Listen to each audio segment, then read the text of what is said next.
Pessoal, boa noite. Boa noite mesmo. Porque eu sei que vocês estão jogando Free Fire até tarde e o sono de vocês vai ficar comprometido. Essa aula ela é de conteúdo de revisão para os 8º anos e para avançar, né? Igual a aula de Revolução Inglesa. E ela remete a um conteúdo que, tal como o da Revolução Inglesa, ela vai cair no provão também, né? Que é aquela fase que nós estudamos, né? Do período que eu nomeei para vocês como um período pré-revolução industrial, né? Um período de transição do mundo do camponês, né? No mundo do artesão para o mundo do trabalhador industrial, né? Por que que eu tive essa ideia de complementar o livro didático, né? Porque o nosso livro didático, que nós escolhemos, está ali na estante que eu não vou pegar, ele tem uma certa deficiência de colocar esses processos como neutros, né? É como se todos esses trabalhadores eles tivessem aceito a transição da vida do campo e da vida do artesão para a vida do trabalhador na fábrica, né? E não foi nem assim, né? Foi um processo violento, né? Cheio de conflitos, né? Conflitos esses tanto no âmbito econômico, social, mas também no âmbito da cultura, né? Entendendo aqui cultura como todo um modo de vida, né? Como uma série de costumes que os seres humanos exercem no seu dia a dia, né? Então é uma deficiência, né? Esse processo ele não foi neutro.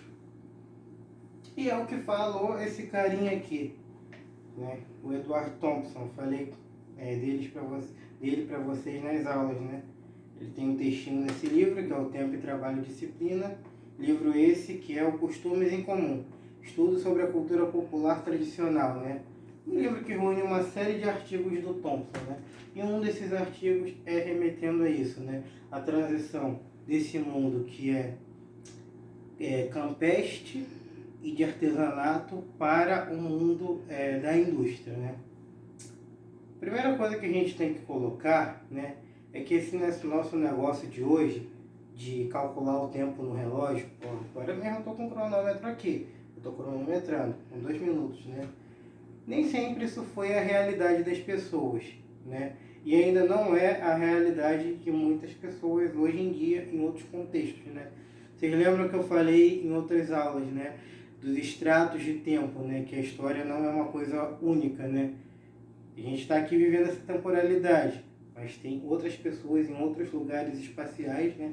Em outros contextos espaciais, vivendo outros contextos, outras temporalidades, né? Nós aqui, a gente está no tempo do relógio, né? No tempo da indústria, no tempo da cidade. Mas o cara lá que está no interior de Maués, ele está vivendo outro tipo de tempo, né? E é sobre essa transição que o Thompson, e eu estou tratando aqui nessa aula, né? É uma transição de um tempo que o nosso amigo Thompson nomeou, e a gente sempre discutiu isso nas aulas, como tempo orientado pelas tarefas. Guarde isso, porque isso daí vai cair no provão, né? Já é chance de vocês acertarem uma questão. O que é esse tempo orientado pelas tarefas, né? Vamos supor que o cara está lá no Iranduba, né? Qual a referência de tempo dele? Ele ir lá no pé de maracujá, pegar o maracujá dele, a hora de pegar o buriti, a hora de ir fazer a pesca dele, né? O tempo dele é orientado pelas tarefas que ele tem que fazer no dia a dia, né? Esse é o tempo dele. Ele não calcula, daqui a 4 minutos eu tenho que ir lá colher o meu buriti. Não, ele meio que se orienta ali pela natureza, né? Ele sabe que, sei lá, quando está muito sol, é a hora dele colher tal produto. Mas se estiver chovendo, ele não pode, ele tem que ficar em casa na rede dele, né? Então é isso, é uma relação mútua do homem, né? Homem aqui entendendo homens e mulheres, crianças, enfim, seres humanos, com a natureza e as tarefas que essas pessoas exercem na natureza, né? Eu citei o exemplo do interior justamente para descrever aquele lance das camadas de temporalidade, né? Eles ainda estão nesse tempo, né? E os trabalhadores que o Thompson analisa no século XVIII, eles estavam na transição para esse tempo, né? Que é o tempo da indústria, passando do tempo da tarefa para o tempo da indústria, né? Eram pessoas que, por exemplo, se orientavam pela hora de alimentar os porcos, de alimentar as galinhas, de, sei lá, matar as galinhas para comer, né? A hora ali de tirar a lã das ovelhas, né? Tudo isso é o que orienta as pessoas. E o Thompson ele vai falar, analisando essa relação, né, de tempo orientado pelas tarefas, que não existia uma divisão clara entre a hora da diversão, né, e a hora de trabalhar, né? Não existia essa diferença, né? As pessoas, elas se divertiam trabalhando, né? Eles se divertiam trabalhando. Ele analisa, né, que várias festas, né, dos trabalhadores campestres na Inglaterra do século XVIII, a Inglaterra é o contexto espacial que ele analisa, né? Elas se passavam em meio ao trabalho. Pois é, eu cortei porque eu estava ali tirando meu gato, né? Ele estava mexendo nas coisas ali e tal. É tipo quando eu estou dando aula para vocês, eu tenho que parar o raciocínio para mandar vocês calarem a boca. Enfim, o Thompson ele fala, né, que muitos dos costumes culturais dos ingleses, eles se davam, as festas e tudo mais, elas se davam em meio ao trabalho, né? As pessoas se divertiam trabalhando. Não existia uma separação clara, né, do tempo do trabalho pro tempo da diversão, né? Isso começa a mudar com a Revolução Industrial, né? Vocês lembram que eu falei da Gently, né? A Gently, eu estou sempre falando dela, né? É um grupo muito importante da Inglaterra nesse contexto, né? A Gently, vocês sabem que ela é majoritariamente puritana e calvinista, não é? Isso mesmo.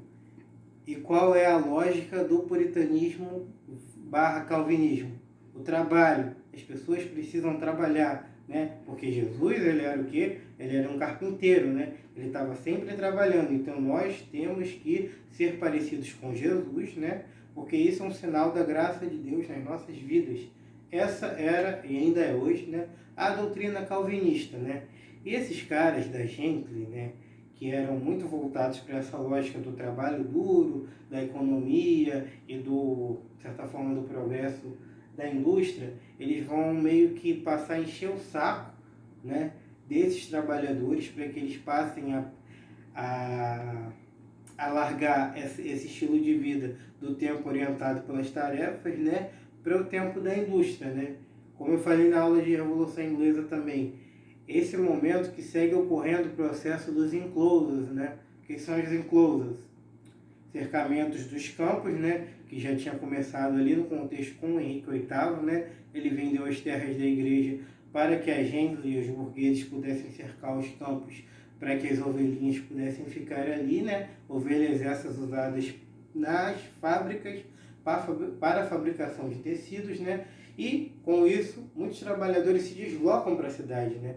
E na cidade é onde começam a ser feitas as indústrias, né? E mesmo na cidade o cara ainda queria ser orientado pelas tarefas, né? Ainda não existia uma divisão clara entre campo e cidade, né?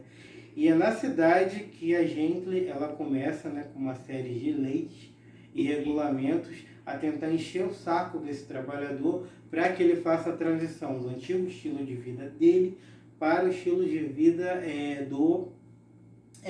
do trabalho industrial, né?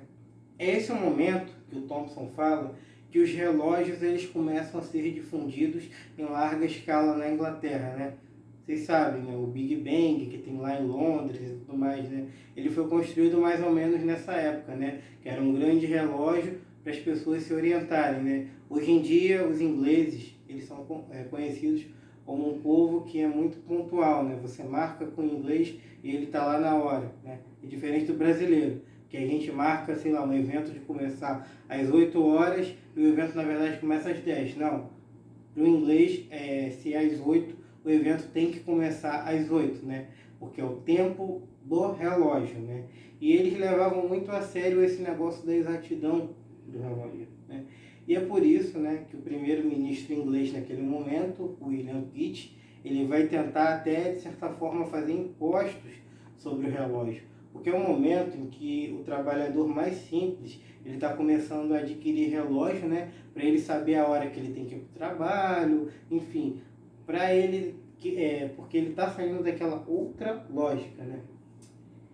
Enfim, seguindo adiante. Uma coisa que eu contei para vocês nas aulas, né? Que o governo da Inglaterra, nesse momento, ele vai perceber que para você mudar a mentalidade das pessoas, você começa pelas crianças, né? E é nesse momento que a Inglaterra ela começa a difundir o ensino público para as camadas populares, né? A escola pública que a gente conhece hoje, né? Escolas para os filhos dos trabalhadores estudarem, etc, né? E é na escola que o filho do trabalhador inglês, ele vai meio que ser introduzido numa lógica do relógio, né? E até hoje, se a gente parar para pensar, é assim, né?